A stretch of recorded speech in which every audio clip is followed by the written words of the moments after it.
Quanto mais você quer justiça, menos amor você vai ter. Quanto menos justiça você exigir, mais amor te preencherá. E você é um ser que não nasceu para ser juiz. O problema lá do Éden, você crendo ou não, em Gênesis, foi que o homem tinha 2 árvores para comer. Fala, 2 árvores. Ele tinha a árvore da vida, fala árvore da vida, e a árvore do conhecimento do bem e do mal. Fala, conhecimento do bem e do mal. O homem desistiu de comer da árvore da vida, que era uma árvore que ele ia ter vida, alegria, paz, justiça, tudo que tem a ver com o reino de Deus. E ele decidiu comer de uma árvore que é do conhecimento do bem e do mal. A famosa árvore do Google. E lá você conhece tudo, o bem e o mal. Você só pesquisar que vai aparecer para você. Por que que o homem se tornou o quê? Juiz. Quando você conhece o bem e o mal, você está apto para julgar. Porque você consegue determinar o que é bom e o que é ruim. Só tem um probleminha que o homem não sabia que ia acontecer quando ele comeu. Porque os juízes nossos, os formados em direito, aqueles que estão, exercendo, eles são juízes de si mesmos? Sim ou não? Não. Eles são juízes dos outros. Aparece um cara lá que cometeu um crime e ele julga o outro. Mas ele não julga a si mesmo, ele julga os outros. Só que Adão e Eva não sabiam que quando eles comessem daquela árvore, eles se tornariam juízes de si mesmos.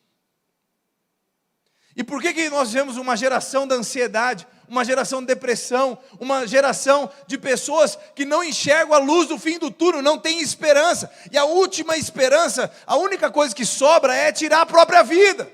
Por quê? Porque são juízes de si mesmos, estão se julgando todo dia, toda hora, avaliando se o que você fez foi bom ou ruim, mas você não nasceu para ser juiz de si mesmo, nem dos outros, muito menos dos outros.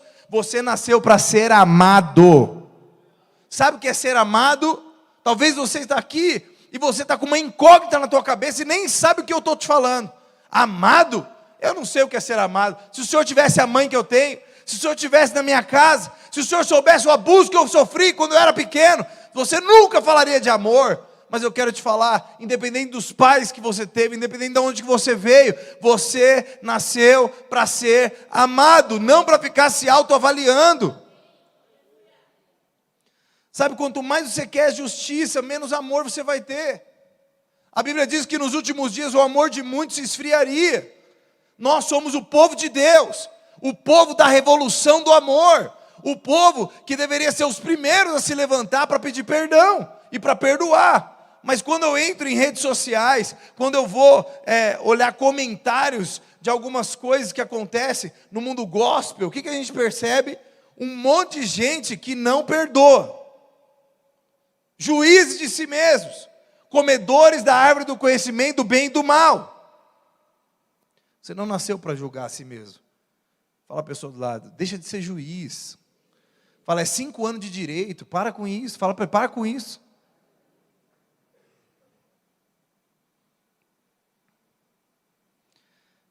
E eu preciso te explicar uma coisa. Quase todas as religiões, elas funcionam com base de troca. Quase todas as religiões. E toda religião precisa de sacrifício. Fala isso, sacrifício. Sabe por quê? Por que a maioria das religiões precisa de... quem já foi nas esquinas aqui, de São Paulo mesmo, nas esquinas e viu algum sacrifício? Sabe o que é aquilo ali? Um sacrifício. Se você for em outros países, outras religiões, você vai descobrir que as religiões faziam sacrifício. E aí nós falamos, não, nós somos um povo cristão judaico, aleluia. Mas eu quero te falar, o judaísmo fazia sacrifício. Nas esquinas, só que não era nas esquinas, era no templo. Mas era um monte de, não era galinha morta também não, mas era cordeiro. Mas era sacrifício. Do mesmo jeito, por quê? Porque sacrifício é uma lei espiritual, é uma vida por outra vida. Se você, na lei de Moisés, nas leis que são pétreas, leis básicas da humanidade, que é a lei que todo mundo que tem justiça própria aprova, a base da lei é o quê? Se eu roubei o meu irmão aqui, como que é seu nome? Luiz Guilherme, vim aqui e roubei o Luiz Guilherme. O que eu mereço? O que satisfaria a sede dele de justiça por eu ter roubado ele? É morrer? Claro que não, eu só roubei ele, eu não matei ele. Então o que eu precisaria? No mínimo, o que eu precisaria fazer para satisfazer a justiça dele, que eu roubei ele? Roubei o celular dele, o que eu precisava fazer? Não, ser preso não. Ser preso é a consequência para que eu não cometa de novo o crime. Para satisfazer a justiça, eu preciso devolver o celular para ele. Ou comprar outro igual e dar na mão dele. Aí você não estaria satisfeito? Estaria. Você ia querer me matar por isso? Você pode estar com uma raiva. Mas ele está com o celular na mão. O mais importante era o quê? O celular que foi roubado. Amém ou não? É um item por outro item. Isso chama justiça. Fala a pessoa do lado, justiça. Mas qual que é o nível que nós chegamos? Não, o cara que roubou o celular precisa cadeira elétrica. Isso é justiça? Injustiça. Agora, se eu for e matar o Luiz Guilherme, matei ele, matei. O que satisfaria a justiça dele? Nada, ele está morto, né? Nada. Mas a família dele ficaria mal, ficaria indignada. E aí, qual que é a única coisa que satisfaria a justiça para a família dele? Eu devolver um celular para a família? Eu pagar R$1 milhão vai satisfazer a justiça?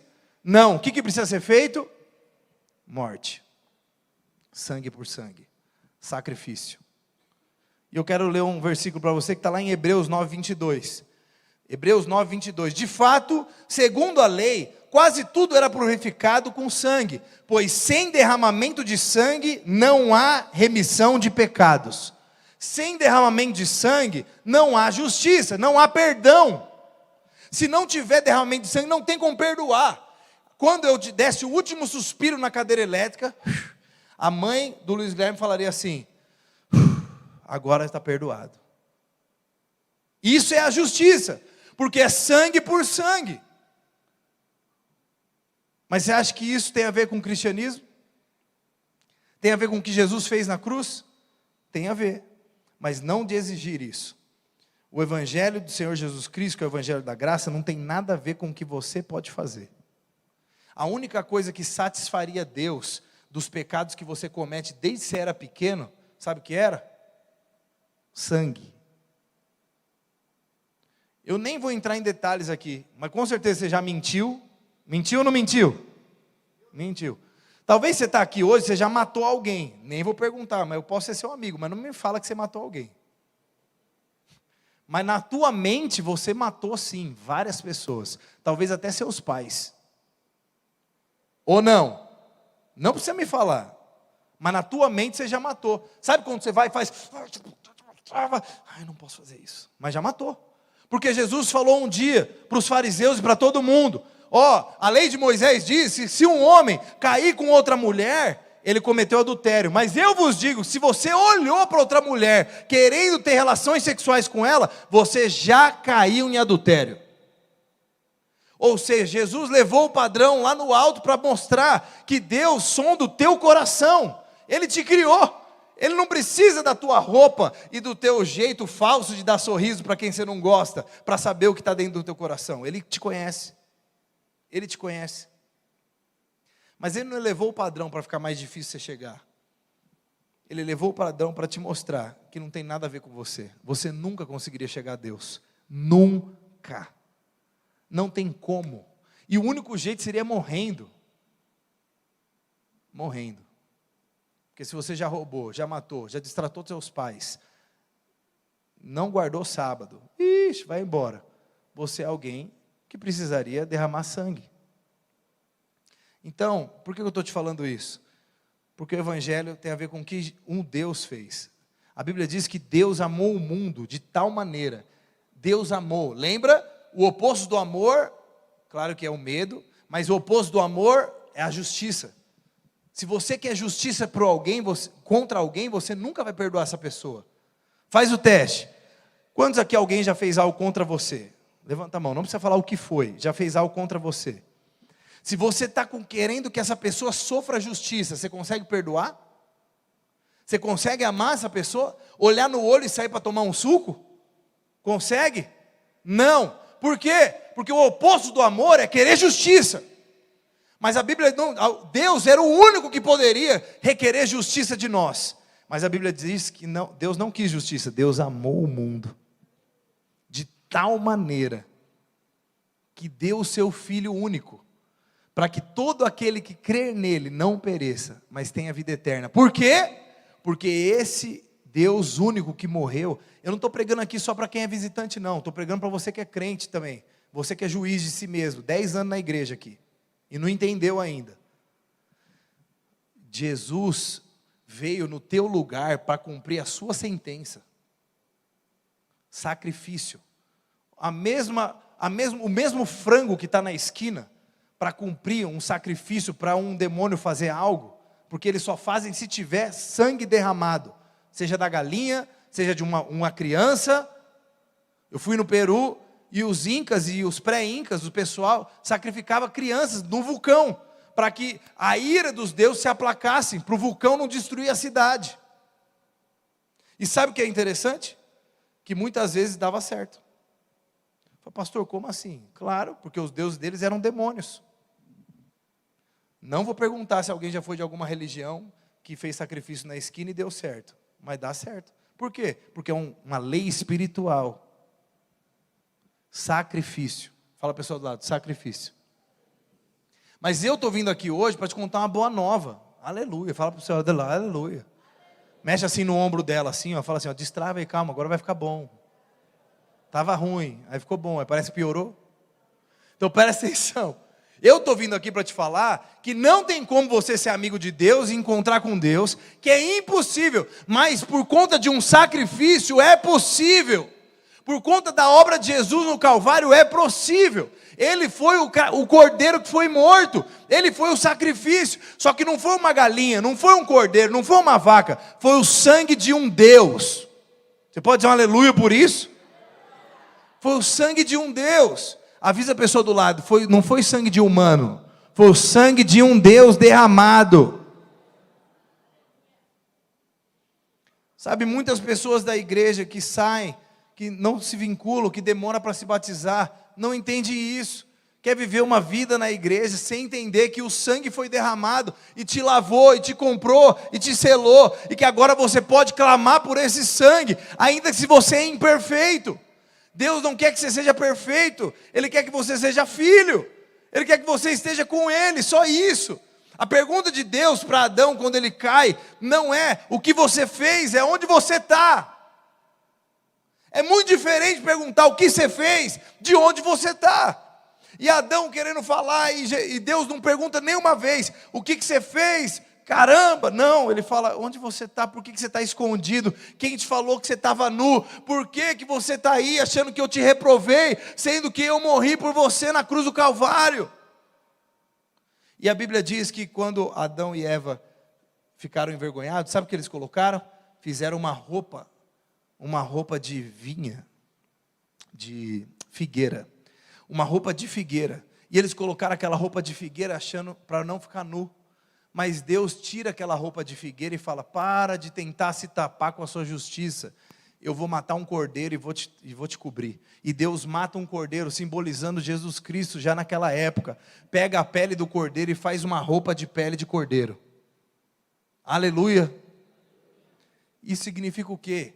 Que você agora não é só mais comprado pelo sangue, um animal já foi morto, alguém já morreu no seu lugar, mas não só isso, esse animal que foi morto, que morreu, que é o cordeiro, também virou a sua roupa. Virou a sua roupa. Você está entendendo o que é isso? Para que a roupa, a pele de um animal vire a sua roupa, eu não sei se você sabe, mas a parte do pelo fica para fora. Amém? E a parte da pele fica para dentro. E a parte da pele é onde tem o sangue. E o sangue fica em contato com a sua pele. Pele com pele, te lavando de dentro para fora. Você está escondido em Cristo. Se você aceita esse sacrifício, você fica escondido em Cristo. E você é aceito para poder voltar a relacionar com o Pai. para voltar a relacionar com Deus. Por quê? Porque é como se esse sacrifício te escondesse. Você continua sendo imperfeito, você continua sendo alguém que erra, você continua sendo alguém que vai cometer pecados, mas quando Deus olha para você para te fulminar, Ele vê você vestido de Cristo. Ele não vê mais você, Ele vê Cristo. Está entendendo? Porque deixa eu te falar, você acha que é simples? Muitos de vocês sofreram abuso sexual quando você era pequeno, tiveram pais zoados, pai e mãe que era disfuncional, tiveram bullying dentro da escola. Você acha que 20, 21 anos disso, em um dia você vai mudar tudo plenamente? Claro que não. O seu cérebro toda hora vai se remeter a coisas do passado. Você vai ter lutas internas que você vai ter que vencer. Talvez você tenha um problema com o homossexualismo. Talvez você tenha um problema com roubar coisas, cleptomaníaco. Você rouba coisas do seu emprego. Não é da noite para o dia. Começa uma guerra a partir de hoje, para todo mundo. Talvez você era muito mulherengo e Deus falou, agora eu quero que você case com uma mulher só. Você falou, nossa, e agora como que eu vou fazer? A luta é para todos. Fala a pessoa do lado, a luta é para todos. Porque infelizmente a gente não consegue chegar nas crianças. Hoje eu estava com a minha esposa, foi ministrar num colégio que é de princípios cristãos, e é muito legal, as crianças desde pequenininha, já cantando, louvando a Deus, sabendo o que é perdão, fizeram um teatro com 4 anos, mostrando o que era Jesus livrando do fardo, do peso. Uma criança de 4 anos, irmão, 4 anos, sabe o que eu estava fazendo com 4 anos? Eu estava pelado dentro de uma escolinha, mexendo nos meninos e nas meninas, as crianças soltas, tendo primeira experiência sexual com 4 anos, traumática, que eu nunca mais esqueci. Olha a diferença, e lá eram crianças que agora sabem o que é perdão. Olha a diferença. E onde nós chegou? Eu sou pastor, irmãos, e tive lutas. Você acha que foi o quê? Eu demorei 8 meses depois que eu converti, que eu passei pelo encontro com Deus, 8 meses, para parar de ter pensamentos pornográficos e parar de falar palavrão. Toda hora saía um baralho. Nossa, mano. E aí os irmãos olhavam para mim, aí o meu líder falava, ele chegou agora. Eu falei, amém. Mas os irmãos, já os fariseus com as pedras assim, só porque eu falei baralho, uno. Os irmãos, que era para perdoar. Então, eu quero te falar, só pela graça que eu estou aqui. Não sei se você sabe o que é poluição noturna. É ter um orgasmo de noite com um pensamento pornográfico. Cara, foi 4 anos tendo relação sexual todo dia com a mesma mina. Você acha que o quê? Você acha que meu corpo acostumou? Ele achava que eu estava lá, mas eu estava dormindo. Entendeu?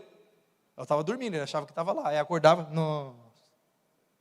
Você acha, eu estou te falando que você vai ter lutas. Que eu tive lutas. Que não é assim, mas o que eu quero dizer é que você tem um Deus, que é o Cordeiro, que morreu por você, que levou todo o seu pecado, que te reveste, e você pode clamar por esse sangue. A gente esquece dos irmãos da Bleia, mas eles estão certos, igual eu falei no último culto. Quando você estiver em apuro, você pode clamar, sangue de Jesus tem poder, porque morreu, foi um sacrifício que pagou pelo seu pecado. Amém? E eu quero te explicar algo rapidamente. Cristianismo é o que Deus fez por você. Quem era Jesus? Sabe, Jesus, ele não mandava praga nas pessoas. O meu Deus, fala a pessoa do lado, seu Deus não rogava praga em ninguém. Fala para o do outro lado, seu Deus comia com pecadores. Fala para o de trás, seu Deus conversava com o político corrupto. Meu Deus do céu, hein?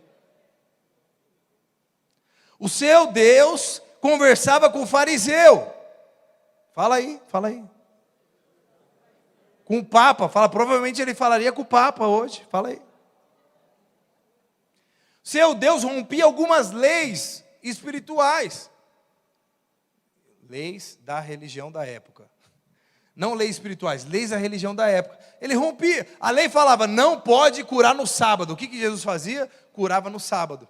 E os fariseus rasgavam as vestes e ficavam loucos. Entendeu? O obreiro falou, vem no curso de maturidade no sábado de manhã. E você foi lá e foi pregar o evangelho, uma pessoa foi curada. Seu obreiro veio e deu no meio de você. Mas você foi lá e curou um cara do câncer no hospital. Mas vai fazer o quê? A lei era vem na maturidade, mas o cara foi curar uma pessoa com câncer. Nós vamos matar ela? Não, glória a Deus. O seu Deus, Ele curava pessoas. Fala para o pessoal, seu Deus curava pessoas. Agora, a pergunta é, será que esse Deus daquela época seria o seu Deus hoje? Você gostaria de ver notícia? Jesus sai da casa de Lula essa noite. Você viria no culto do seu Deus no outro dia? Complicado, né? Jesus participou de um almoço com Bolsonaro. Então, deixa eu te explicar. Eu quero te dar 3 exemplos do que é a igreja e do que é ter um encontro com Deus. Porque a igreja é aquele que vai te apresentar Deus. É quem vai te... O que é a igreja? Nós tentamos, de uma maneira quase racional, explicar algo que é impossível de ser explicado através da Bíblia, da palavra de Deus. Mas eu quero te dar alguns exemplos. Primeiro exemplo. A igreja é como se fosse uma casa de pão. Casa de pão. Aqui é um lugar onde tem pão. Quem gosta de comer pão? Levanta a mão. Pãozinho quentinho, saindo, com manteiga. O famoso pão na chapa. Pão. Nós somos como se fossem mendigos. Dingão. Olha o pessoal do lado aí, o dingão. Talvez você está usando aí um tchuanchu, está usando uma roupa aí top aí, da Brookfield, da Zara, de sei lá. Né? Está usando uma bolsa da Louis Vuitton, eu não sei. Louis Vuitton faz bolsa? Se eu não uso, né? Mas eu quero te falar, por dentro, tem muita gente usando bolsa Louis Vuitton, mas é mendigo por dentro. E tem gente que está usando a bolsa do Brás, mas também é mendigo também por dentro, também. É por fora e por dentro. Não acha isso, não vem achando também, não. Não, quem é rico espiritualmente é quem é pobre. Não, não é. Quem é pobre mesmo. Agora, eu não estou falando de riqueza e pobreza de bens, não. Estou falando de riqueza e pobreza de espírito. Pobreza de espírito. Nós não somos muito diferentes. Eu sou um mendigo, irmãos. Eu preciso de pão. Se eu não comer, eu vou morrer. Qual que é a diferença de alguém do mundo lá para mim? A diferença é que espiritualmente eu achei a casa do pão. E qual que é o meu papel? Pegar esse pão e levar para as pessoas e falar, cara, você não precisa morrer de sequidão espiritual. Da coisa que eu sou rico, pastor, o que eu mais tenho na minha vida, e a única coisa que eu tenho é dinheiro, mais nada. Mas espiritualmente eu sou depressivo, fico mal, não consigo viver em sociedade. Então não importa se você é rico ou se você é pobre, o que importa é que nós temos pão. Fala para o dingão que está do seu lado aí, fala assim, nós temos pão. E é de graça, fala para ele, é de graça. Só tem uma condição, querer comer. João 6,32, Jesus disse, eu lhes digo a verdade, não foi Moisés que lhes deu o pão do céu, é meu Pai que dá o verdadeiro pão do céu a vocês. O verdadeiro pão de Deus é aquele que desceu do céu e dá vida ao mundo. Jesus respondeu, eu sou o pão da vida, quem vem a mim nunca mais terá fome, quem crê em mim nunca mais terá sede, contudo aquele que o Pai me dá, virão a mim, e eu jamais os rejeitarei, pois desci do céu para fazer a vontade daquele que me enviou, e não minha própria vontade, e esta é a vontade de Deus, que eu não perca um sequer de todos que Ele me deu, mas que ressuscite todos no último dia, pois é a vontade de meu Pai, que todo aquele que olhar para o Filho e nele crer, tenha a vida eterna, e eu ressuscitarei no último dia. Nós somos a casa de pão, que você pode comer. Segundo, a igreja é como se fosse uma grande arca de Noé. Não sei se você já ouviu a história, com certeza, mas existiu uma época onde águas saíram do chão e desceram do céu, e Deus meio que permitiu que a terra fosse destruída, e a Bíblia relata um único homem e uma família que foi salva, mas não porque Deus quis que só ele fosse salvo. A Bíblia diz que esse homem quis Deus, quis entrar no barco com a família, mas os outros homens da terra não quiseram, e aí esse homem saiu como o mendigo na casa do pão, falando: gente, a terra vai ser destruída, mas eu estou preparando um barco que tem pão, tem refúgio, vamos para o barco, vamos entrar, porque depois que destruir, já era, não vai ter como, vai ser selado por fora, você vai querer entrar e não vai conseguir. Assim Noé gritava pelos quatro cantos. Quantos aqui já foram numa praça da República, ou alguma praça, e viram aqueles caras com a Bíblia gigante pregando, gritando igual doido? Quem já viu? Até você que é crente fala assim: nossa, doido. Não é verdade? Não é verdade? Era isso que o povo fazia com Noé. Que louco. Aí grita, nossa, não tem isso aí. Aí os ímpios falam que é louco. Os crentes falam: está envergonhando os crentes. Meu Deus, não, envergonhando é você que fica quieto. Pelo menos ele está falando. Nós não podemos fechar a boca. O diabo quer fechar a sua boca. Você pode dizer um aleluia agora para abrir sua boca? Diga alto, fala aleluia. Aleluia. O diabo quer selar a sua boca para que você não fale. Todo mundo que come da árvore do conhecimento do bem e do mal são pessoas que ficam pensando, raciocinando: ai, será? E aqui? Será que eu vou? Não estou falando para você não pensar, não é para você ser burro, não é isso. Estou falando pensando com relação à justiça de você mesmo. Estou falando de autos julgamentos, não estou falando de concatenar, raciocinar, misericórdia. Você precisa pensar. Fala, pessoal, você precisa pensar. Mas toma cuidado quando esses pensamentos têm a ver com julgamentos contra você mesmo, de condenação, de se autoavaliar, de falar: será que vai? Será que eu posso? Será que não sei o quê? Então, olha o que a Bíblia diz em Mateus 24:37. Quando o Filho do Homem voltar, será como no tempo de Noé, nos dias antes do dilúvio. O povo seguia a sua rotina de comer, banquetes, de festas, de casamentos, até o dia que Noé entrou na arca. Não perceberam o que estava para acontecer, até que veio o dilúvio e levou a todos. Assim será a vinda do Filho do Homem. 2 homens estarão trabalhando juntos no campo, um será levado, o outro deixado. 2 mulheres estarão moendo cereal no moinho, uma será levada, a outra deixada. Portanto, vigiem, pois não sabem em que ocasião o Senhor virá. Por que eu estou te falando isso? Eu estou dizendo que nós somos a igreja, a grande arca de Noé. O mundo pode estar numa tribulação, numa tempestade, numa desgraça, mas quem está dentro da arca é protegido. Protegido, é guardado. E ainda que você não dê valor às minhas palavras agora, mas um dia a chuva vai vir, e você vai ser obrigado, porque a sua consciência vai te lembrar daquele povo barulhento.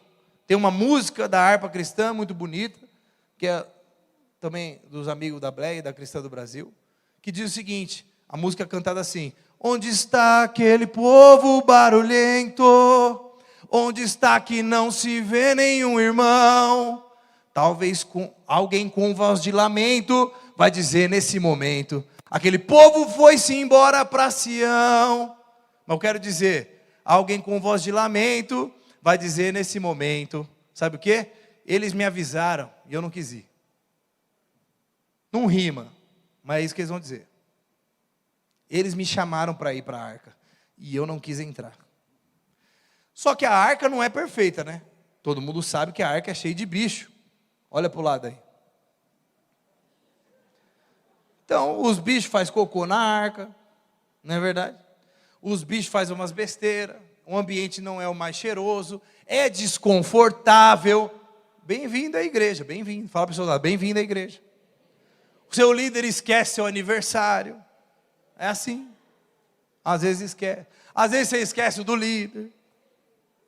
É um lugar, pisam no teu pé. Você tem que perdoar os irmãos, porque você agora, eu sou obrigado a perdoar aquela jararaca. Mas a Bíblia diz para você perdoar, não tem o que fazer. No mundo ainda você pode ficar com raiva, mas não tem mais, agora você não é mais do mundo. Então a arca não é um lugar confortável. Mais confortável é ficar nas festas e nos banquetes. Mas depois que chover, vai sobrar só a arca. E a última coisa que eu quero falar. Amanhã é dia das mães, aleluia. Talvez você não tenha mais sua mãe, mas é um bom dia para você lembrar, pelo menos, de quem te gerou, quem te colocou no mundo. Mas eu quero te falar, a igreja é como se fosse uma grande mãe. Nós estamos aqui dentro, como se estivéssemos grávidos. Sabe, é é uma grande barriga de proteção. Eu nunca vou me esquecer, eu estava no mundo e minha avó orava muito por mim. Minha avó sempre foi da igreja. Minha avó me via vindo da balada, de algum show de heavy metal, e falava assim, você vai ser um grande homem. Eu falo, mano, a minha avó é doida. Ela nem sabe o que eu fiz hoje. Você é louco. Você vai ser um grande homem, viu, menino? E saía. Minha avó parecia o Yoda do Star Wars. É desse jeito. Era muito engraçado. Grande homem você será. Ela falava tipo assim, quem não entendeu, amém. Depois você vai ser um pouco nerd, com alguém nerd. Mas ela falava, profetizava na minha vida. E o dia que minha avó morreu, eu senti, eu era ímpio, hein? Eu senti o reino espiritual. Fazer assim, ó, em cima de mim, assim, ó. Sair como se fosse uma proteção. E eu comecei a ter terror noturno. Comecei a achar que eu ia morrer toda hora. Falei, mano, ferrou. A mulher que orava por mim toda noite, morreu. E agora? E aí, graças a Deus, Deus arquitetou algumas coisas para pessoas me chamarem para entrar na igreja. E eu estou aqui convertido, aleluia, glória a Deus. Mas eu quero te falar, o reino espiritual é de verdade. Você sofre tribulações? Claro, Jesus falou, no mundo terei tribulações. Mas dentro da igreja, dentro da barriga, a mãe está passando por um monte de coisa. Tem frio, tem calor, tem contração, mas o bebê está lá dentro de boa, recebendo comida. Ele não precisa fazer nada, ele só descansa, se alimenta e fica relaxado. Igual minha filha fala, relaxando na água da barriga. Mas vai chegar um dia que nós vamos nascer. Amém? E esse dia de nascer, fala a pessoa do lado, esse dia vai vir com certeza. O dia do nascimento nosso, do nosso espírito, é o dia da nossa morte. E eu já fui em muito velório, irmãos. Eu já fui em velório de crente, velório de ímpio. O pessoal do louvor pode subir. Pode subir aqui. O velório de crente e de ímpio é um negócio assim, muito legal assim, de ir, porque você começa a descobrir que o reino espiritual é verdadeiro nisso. Quando você vai no velório de ímpio, é quase mais ou menos assim. Ele foi! Pá, pá, por quê? Segura ela, pelo amor de Deus! Nossa, por quê? Porque sabe que ele foi para o inferno. E não tem nenhuma pregação que mude isso. O tempo de escolha é durante a vida. Não tem como mudar. Eu já fui em muitos. Inclusive em pessoas que eu fui, preguei o evangelho, a pessoa não aceitou o evangelho e depois acabou morrendo. E os próprios caras, os traficantes, me chamaram para fazer o velório. Mas quando você vai no enterro de crente, é diferente, irmãos. Claro que tem gente chorando, né? Misericórdia, se não tiver ninguém chorando, você não foi nada, né? Eu quero pelo menos alguém chore no meu enterro, pelo amor de Deus. Você tipo assim, eu posso morrer, amém? Vamos comer uma coxinha? Não, espero que... Mas no enterro de crente a galera está em paz. Porque há esperança de um dia nós nos vermos na glória. E é diferente o ambiente. Pastor, por que você está falando isso? Porque o dia da tua morte vai ser o dia do teu nascimento no reino de Deus. Ou não. Nesse dia, que é o dia que o paletó de madeira fecha, você nasce dessa grande barriga. Se você estiver dentro da igreja, você vai nascer dessa grande barriga. Olha o que Jesus falou em Isaías 49:15. Pode a mãe se esquecer do filho que ainda mama? Pode deixar de sentir amor pelo filho que ela deu à luz? Mesmo que isso fosse possível, eu não me esqueceria de vocês. Fala amém. Isso é Deus falando, eu não me esqueceria. Olha o que Deus está falando. Mesmo se uma mãe esquecer de um filho, não tem cabimento isso, porque a criança chora, a criança esguela, a criança morde o peito da mãe quando está mamando. O que Jesus está falando aqui, o que Deus está falando aqui é o seguinte: é impossível uma mãe esquecer que um filho está ali mamando no peito, é impossível. Mas se isso acontecer, eu não me esquecerei de vocês. Vejam, eu escrevi seu nome na palma das minhas mãos. Seus muros e ruínas estão sempre em minha mente. Em breve seus descendentes voltarão, e todos que procuram destruí-la irão embora. Olhem ao redor e vejam, pois todos os seus filhos voltarão para você. O que está falando aqui? Está falando sobre você. Sabe, eu quero te dar uma palavra, eu quero dizer para você, não importa o que você tenha passado até hoje, não importa a situação, o que você precisa entender é o seguinte: Deus, Ele estava lá. Você pode ter raiva de Deus, você pode estar indignado, você vai ver que toda raiva que você tem de alguém, no fundo, é raiva de Deus. A mãe que me deu, foi um abuso que eu sofri por causa da mãe, por causa do pai, por causa do enteado, e porque Deus me permitiu passar por isso. Mas eu quero te falar, Deus estava lá, para que você entendesse que você é amado, que você é perdoado. Mas no dia de hoje, eu queria que você ficasse em pé no seu lugar aí. Eu quero dizer, não tem como se achegar a Deus, só tem um jeito, através do Filho de Deus, através de Jesus, somente através de Jesus. Feche seus olhos onde você está. Eu não sei o que você tem passado, se você tem olhado muito para si mesmo, se você tem se condenado, se você tem, tentado ser perfeito, ou se você acha que sua vida está muito boa. Talvez você está aqui hoje e ache, não, minha vida está de boa, eu não preciso disso. Minha vida está bem, eu estou de boa, estou fluindo, estou avançando. Nunca se esqueça. Sempre pode ficar melhor. Sempre pode ficar melhor. Deus, Ele tem um sonho para a sua vida. A Bíblia diz em Jeremias, eu tenho pensamentos bons ao teu respeito, pensamentos de paz e não de mal, para vos dar o fim que você deseja. Eu não sei o que você passou na sua infância, na sua vida, mas eu sei que Deus, Ele estava lá chorando com você, intercedendo por você, movendo céus e terras para que você estivesse hoje aqui. Nós vamos cantar uma música, eu quero que você permita que o Espírito Santo fale com você, não eu pregando. Eu sou só um pastor, eu posso ter falado coisas aqui da minha carne, posso ter errado em algo, mas eu quero dizer que o Espírito Santo, Ele não erra. E Ele está aqui. Canta lá.